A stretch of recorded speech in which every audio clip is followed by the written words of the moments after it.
सत्य, विश्वास आणि वेग म्हणजेच पुणे हेराल्ड। सिंहगड रस्त्यावर नव्याने बांधण्यात आलेल्या उड्डाणपुलाच्या उद्घाटनासाठी राजकीय पक्षातील नेत्यांना वेळ मिळत नसल्याने विलंब होत असल्याचा आरोप महाराष्ट्र नवनिर्माण सेनेकडून करत सोमवारी आक्रमक भूमिका घेत आंदोलन केलं।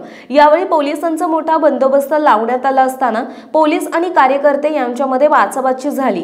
पोलिसांनी मनसेच्या कार्यकर्त्यांची धरपकड केली तरी सोबत आणलेल्या क्रेनवर चढून कार्यकर्त्यांनी घोषणाबाजी करत उड्डाणपुलाचे प्रातिनिधिक स्वरूपात उद्घाटन केले। सिंहगड रस्त्यावरील वाहतूक कोंडी सोडवण्यासाठी दोन्ही बाजूंनी उड्डाणपूल बांधण्यात आले आहेत। त्यातील धायरीकडे जाणाऱ्या बाजूचा पूल खुला झाला असून धायरीकडून राजाराम पुलाकडे येणारी बाजू अद्याप सुरू करण्यात आलेली नाही।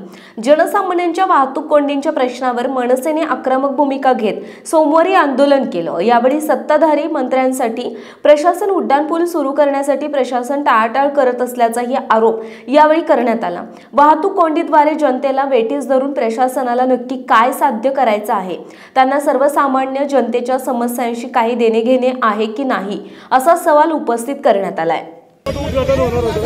पालकमंत्र्यांना वेळ नाहीये, त्यामुळे पोलीस इथे दादागिरी करतात।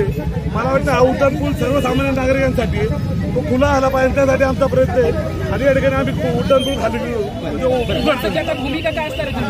आणि आम्ही या ठिकाणी आंदोलन करणार आहे जोपर्यंत उड्डाणपूल सुरू करत नाही, आपण प्रशासनाला जाग येत नाही, सत्ताधाऱ्यांना जाग येत नाही।